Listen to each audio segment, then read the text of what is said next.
Welcome back to Pastor Emilie's Story Hour.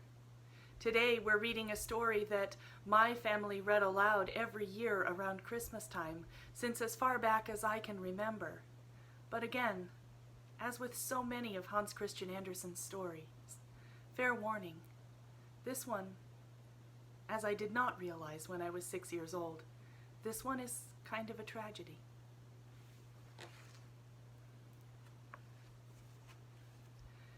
The Little Match Girl by Hans Christian Andersen.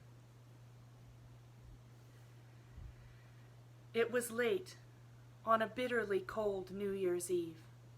The snow was falling.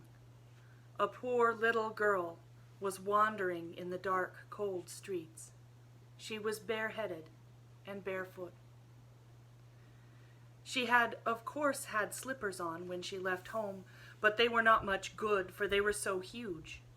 They had been last worn by her mother, and they fell off the poor little girl's feet when she was running across the street to avoid two carriages that were rolling rapidly by. One of the shoes could not be found at all, and the other was picked up by a boy who ran off with it, saying that it would do for a cradle when he had children of his own. So the poor little girl had to walk on with her bare feet, which were red and blue with the cold. She carried a quantity of matches in her old apron and held a packet of them in her hand.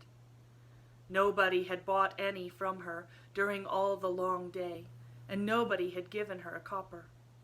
The poor little creature was hungry and perishing with cold, and she looked the picture of misery. The snowflakes fell on her long yellow hair, which curled so prettily around her face, but she paid no attention to that. Lights were shining from every window, and there was a most delicious odor of roast goose in the streets, for it was New Year's Eve. She could not forget that.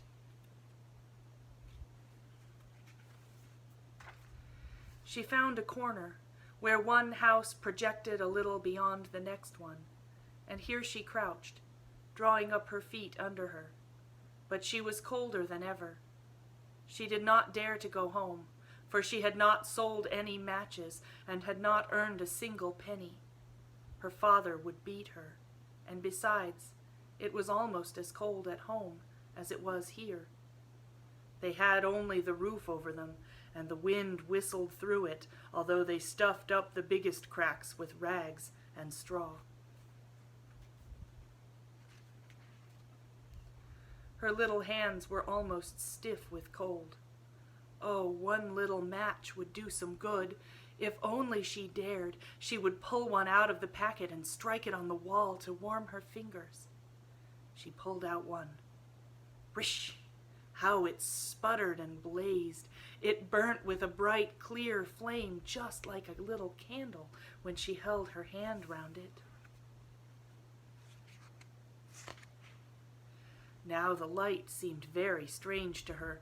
The little girl fancied that she was sitting in front of a big stove with polished brass feet and handles. There was a splendid fire blazing in it and warming her so beautifully. But what happened? Just as she was stretching out her feet to warm them, the flame went out, the stove vanished, and she was left sitting with the end of the burnt match in her hand. She struck a new one. It burnt, it blazed up, and where the light fell upon the wall, it became transparent like gauze, and she could see right through it into the room. The table was spread with a snowy cloth and pretty china. A roast goose stuffed with apples and prunes was steaming on it, and what was even better, the goose hopped from the dish with the carving knife sticking in his back and waddled across the floor. It came right up to the poor child, and then the match went out, and there was nothing to be seen but the thick black wall. She lit another match. This time she was sitting under a lovely Christmas tree. It was much bigger and more beautifully decorated than the one she had seen when she peeped through the glass doors at the rich merchant's house this very Christmas.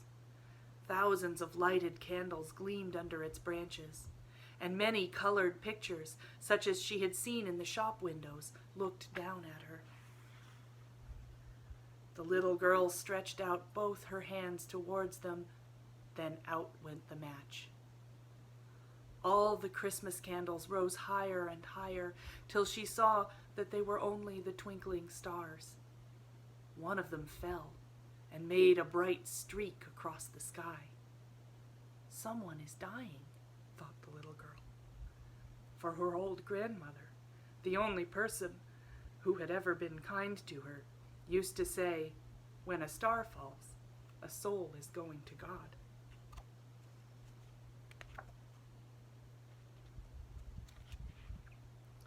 Now she struck another match against the wall, and this time it was her grandmother who appeared in the circle of flame. She saw her quite clearly and distinctly, looking so gentle and happy. "Grandmother," cried the little creature, "oh, do take me with you. I know you will vanish when the match goes out. You will vanish like the warm stove, the delicious goose, and the beautiful Christmas tree." She hastily struck a whole bunch of matches, because she did so long to keep her grandmother with her. The light of the matches made it as bright as day. Grandmother had never looked so big or so beautiful before. She lifted the little girl up in her arms, and they soared in a halo of light and joy far, far above the earth, where there was no more cold, no hunger, and no pain, for they were with God. In the cold morning light, the poor little girl sat there, in the corner between the houses, with rosy cheeks and a smile on her face, dead, frozen to death on the last night of the old year. New Year's Day broke on the little body, still sitting with the ends of the burnt-out matches in her hand. She must have tried to warm herself, they said. Nobody knew what beautiful visions she had seen, nor in what a halo she had entered with her grandmother upon the glories of the new year.